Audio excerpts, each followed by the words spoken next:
Okay, so hello everybody. Uh, I'd like to tell you about something totally different. This is a set of emerging new techniques for probing sub-GeV dark matter.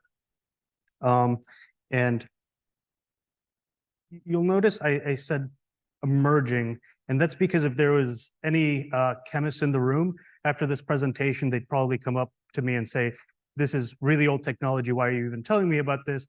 And it turns out that our community is just now rediscovering these techniques. Okay, so let me just start at the beginning and show you a very artistic map of where we are. So as you all know, we're a very tiny galaxy at the center of a very big dark matter halo, and studying this galaxy tells us two key things. It tells us that we can expect roughly half a proton per sugar cube of dark matter in our vicinity, and it also tells us the mean dark matter velocity. But these are really the only two things that we know about the dark matter. And that means that depending on the mass, the detection pathways that we can take are substantially different, right? So at this very low mass region where axions sort of dominate, you look for wave-like dark matter, and you do this in similar ways that you would tuning a radio or an MRI. And above a GeV to about 100 TeV, you're dominated by the canonical WIMP window, where the strategy has always been to look for rare but very energetic tracks and cryogenic detectors. And we've heard a little bit about those in past presentations. But what I'd like to focus on in this is this no man's land in the middle, where you have the sub-GeV dark matter range. And here you're looking for very feeble recoils, which forces you into a position to look for single quanta transitions. And that has historically been, one, very difficult, but two, really the purview of material science and chemistry. And so the name of the game is as follows. Here is a cartoon of what exclusion curves usually look like for dark matter direct detection, where you have cross-section on the y-axis as a function of mass, and you exclude things that are, of high couplings and heavier masses. And what you'd like to do is push this curve as far down as possible and as far to the left as possible. And the things that really limit you is your sensitivity is really just set by the signal efficiency, your background, that sets how deep down you can delve. And the threshold of whatever detector material you're using sets the left-hand limit, the minimal mass that you can really probe. And so that means that if you're trying to engineer a detector, what you really want is a small threshold energy as possible, as large signal efficiencies as possible, and as low background as possible. Okay, so if we want to go for this this dark matter mass between 1 eV and below 1 GeV, here are some rough kinematic considerations, right? So for 1 MeV dark matter mass, you have available to you about 1 eV of energy. And that means that you have available to you about keV worth of momentum if you're scattering off an electron, right? And so the statement of the problem is as follows. Where is it? Okay, you construct a very clean, very low background initial state psi I, and it's going to interact with the dark matter, imparting momentum Q and transforming it into a state psi F. And what you choose to do with that psi F is really where the art of the problem kicks in. So here is the pot as it stirs when you're trying to calculate what the rate of your detector is. You take into account three things, and without getting into the weeds of the math, you have this these three terms that are just multiplicative with one another.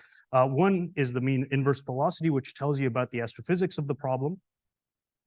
One is the dark matter form factor, which is just a parametrization of the momentum scaling of your vacuum matrix element. And finally, you have the transition form factor, which is really where the art of the field lies. And this tells you what the probability is of absorbing that momentum onto the constructed state that you have. Okay, so let's now focus on a very specific channel where your dark matter is going to interact with electrons that you've put into a system of some kind, and you're going to look for a photon signal. So here you're generating a short-lived excitation, psi star, and when it decays, it emits a photon. I will just tell you that any small unit that de-excites emitting a photon is called a chromophore, and chemists have been studying these things for, hundreds of years. And so it's very natural to look for such size in situations where you have electrons in crystals or indeed electrons in molecules and atoms. And these experiments are called fluorescence experiments because that's all there is, okay? And here is a sketch of what that might look like. You have your detector volume, which can be as small as 1 liter. This is a tabletop experiment. And we're gonna fill it with these chromophores, which here they're very suggestively hexagons. And what happens is that the dark matter comes in, it excites your chromophore, and when it de-excites, it emits a photon. And that photon can do one of the two things. It can either reabsorb into a neighboring chromophore, or it can free stream. And here, nature has been very kind to us in that if you look at the probability of absorption and emission of the characteristic molecular chromophore, these two characteristic curves are separated by some Stokes shift. And since the probability for absorption is the overlap of these two things, this is a very natural way to go if you want the photon to just free stream and be detected at the surface of your detector. And something like a solid molecular crystal has a free streaming probability of like 65%, which means anytime you excite a molecule somewhere in that volume, you'll detect a photon on the surface. Okay, so what kind of targets do we look for?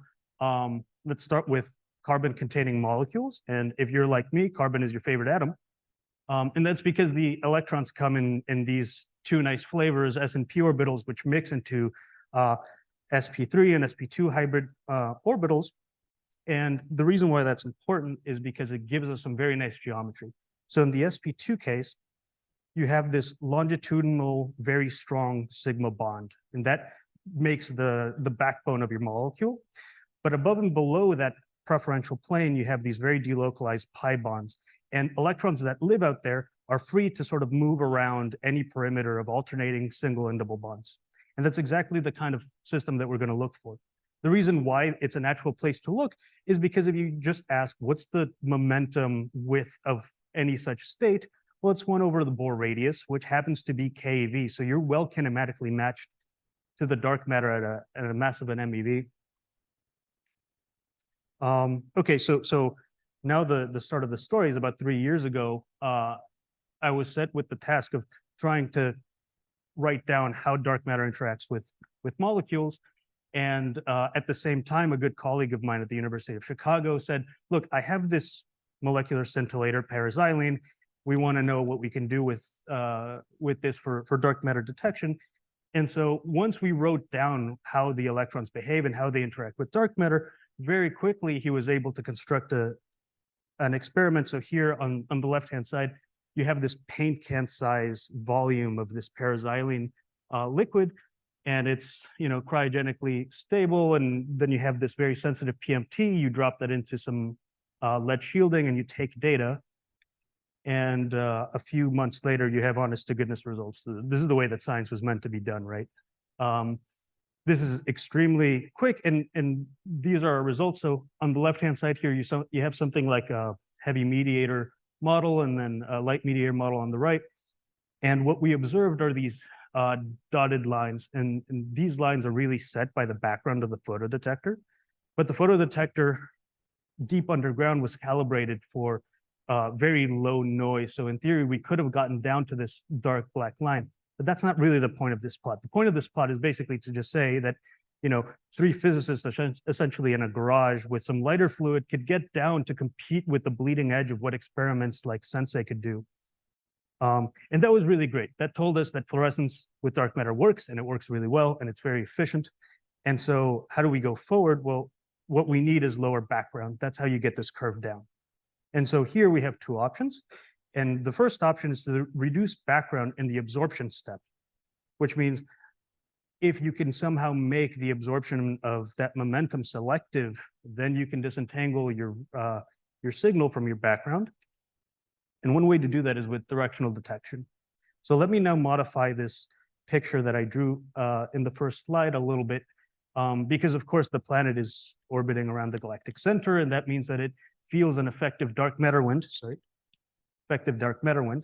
So if you had a detector that's pointing towards the dark matter wind at midnight, at midday, If you're in Chicago, let's say, it's now pointing totally perpendicular to the dark matter wind. And if this detector could tell the difference between the ceiling and the wall, then its rate would have this daily modulation, which is a smoking gun of dark matter detection.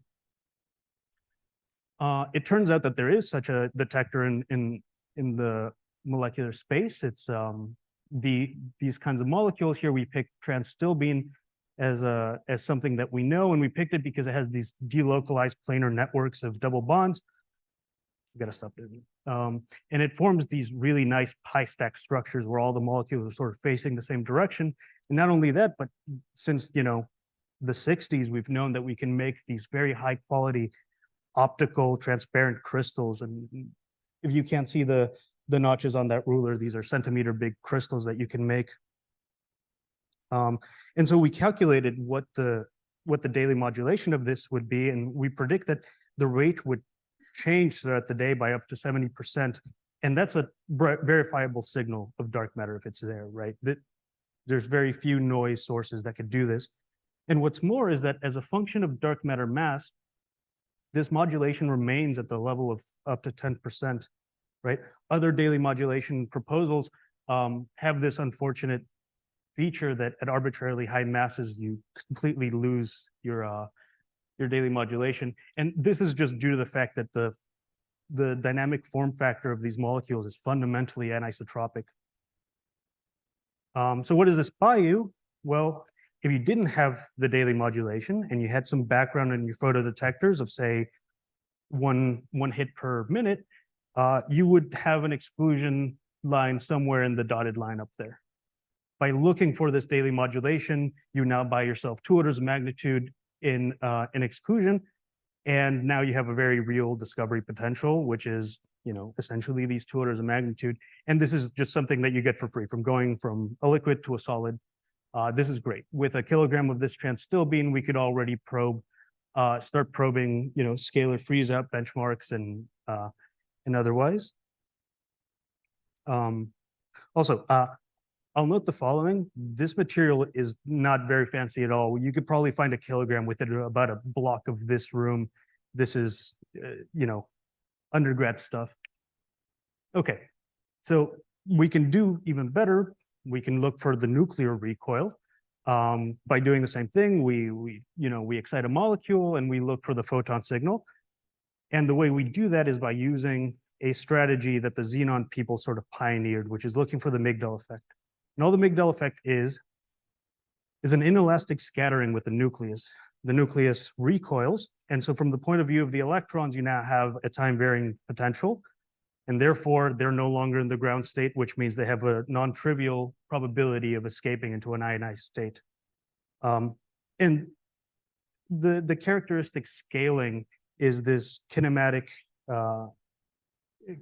factor of the mass of the electron divided by the mass of the nucleus. And that's great. This allowed the xenon people to take their sensitivities from 1 GeV down to hundreds of MeV. And we thought, well, maybe we can do this with molecules. And what we discovered last year is that not only is there a molecular Migdal effect, but there's 2 of them. And the way that you can see this is by deconstructing the motion of the atoms in a molecule into the center of mass motion. Considering that one, you get the center of mass recoil effect, which is identical to the one in the atomic case that I just told you about. But if you then consider the crumpling, the relative motion of the atoms in a molecule, you find that there are effects beyond Born-Oppenheimer that become very important at these recoils. And there you can get a probability of excitation that scales as the mass of the electron divided by the mass of a single atom. And so what you get from that is the fact that the NAC effect dominates at all masses. So here is some calculations for some toy molecules, things that you would really never use. We chose carbon monoxide and nitrogen because we can exactly model them numerically. And we see, okay, so the NAC effect dominates. Those are the solid lines. And what was really surprising to us is that even in these very dumb molecules that are not optimized at all for direct detection, you're already within the uncertainty of the silicon people that have been trying to do this Migdal effect stuff. And so some obvious questions pop up. One, can you look for optimal molecules to do this experiment? And two, is there a non-adiabatic coupling effect in silicon? Because if so, then you expect the silicon people to actually have sensitivity that's 2 orders of magnitude better than what they claim. This is an open question that we're working on. Not only that, but it turns out these Migdal effects are also directional. And so we predict daily modulation amplitudes of up to 80%. And not only that, but the daily modulation, due to the nuclear scattering, has a phase that's mass dependent. So you can, if you were to see this this modulation, you'd be able to disentangle whether you had, a light dark matter particle with a very weak coupling or a heavy one with a strong coupling. That's great. To my knowledge, this is the only detection technique that can do that.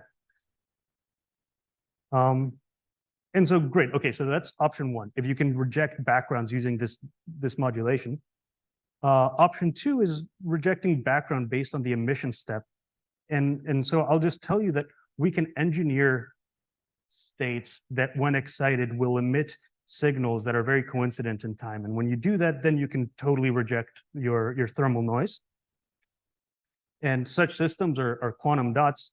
And so here's a rendering of what a quantum dot looks like. It's a small nanoscopic crystal of some semiconductor. Here it's lead sulfide, and this hair around it are ligands that allow it to be pulled into solution. Those don't come into the party at all. They're just there for artistic rendering. And to understand what's happening here, let us consider an infinite crystal. So in an infinite crystal, the electrons live in these block states where you have one piece, this block piece that knows about the microphysics and the symmetries of a single lattice site, multiplied by a solution to the electron in free space. Okay. Now consider taking these infinite boundaries and bringing them in to where you can now resolve the wavelength of an electron. It's very intuitive to then see that this free space solution no longer applies, and you're actually in a bound state. And that's great because now you have this extra tuning knob where the size of your boundary, the size of your quantum dot, sets something about the characteristics of your electron system. Energetically, what the picture looks like is, well, initially you have these two continuum bands of conduction and valence states.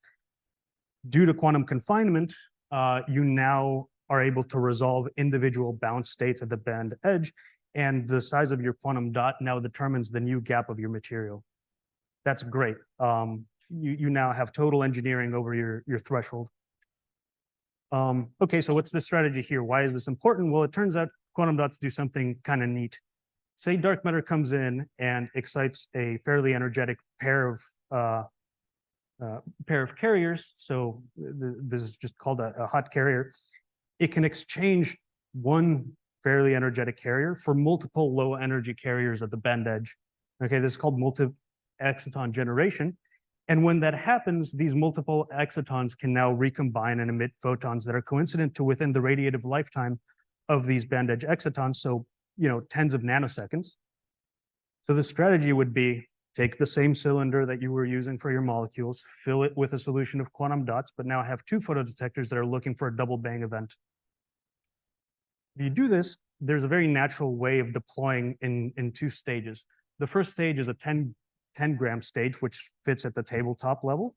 And at this stage, because you're looking for this coincident signal, there's essentially no background, even with off-the-shelf parts. And so this is an ideal stage to calibrate everything you want to know about your target. If you then scale up by a factor of 10, now you get a quadratic improvement from lowering the background, the dark rate of your photodetectors. And then you can do better than pretty much anything out there.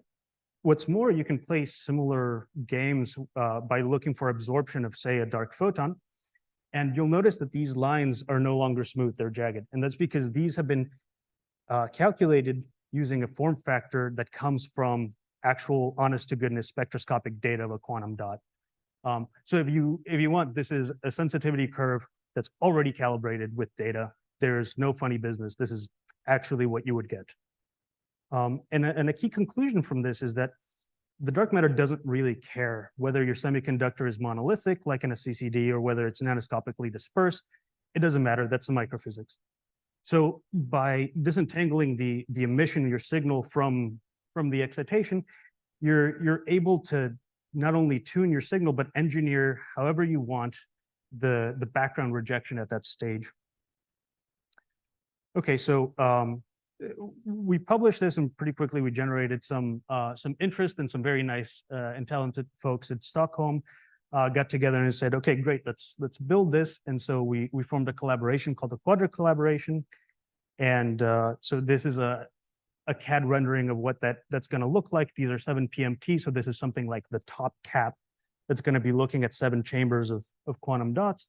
And this is going to be deployed in 2 phases. So we're thinking, well, within 5 years, within 5 years, we'll have essentially the best constraints of sub-GeV dark matter out there. Okay, so can we go even further than this? It turns out we can. We can go beyond direct detection. All of the techniques that I've told you about are just ways of stating, well, now we know how dark matter may interact with things beyond just atoms, okay? So how do we use that? Let's find an astrophysical volume of molecules and query that to try to probe dark matter features. Do these things exist? They do. They're called cold molecular clouds, and they kind of look like this. So this inky black spot is a molecular cloud in Circinus, and this is a very dense cold cloud of hydrogen that absorbs all of the light that hits it from behind, that's above the rotovibrational energies of hydrogen. And that means that this is a very cold, very clean laboratory to do dark matter physics. And so we can ask, as the dark matter comes in, excites these things, generates some light, can we constrain dark matter this way? Turns out we can, but it's a different region of dark matter parameter space. It's a region of parameter space that often goes ignored because it's hard to probe here on Earth. So consider something like what we were talking about in the past presentation, where now you have interaction scales that are nuclear, right? So like you have Barnes scale interactions. There you will never reach the surface of the Earth with any appreciable velocity. And in that case, you have this open window that has gone kind of unprobed for a while. And so we thought, okay, can we get at this? It turns out we totally can, because these molecular clouds are just sitting in a bath of dark matter. And so here on the left, you have the electronic coupling constraints. And what we found is that we can pretty much do away with the entire open window of a strongly coupled subcomponent.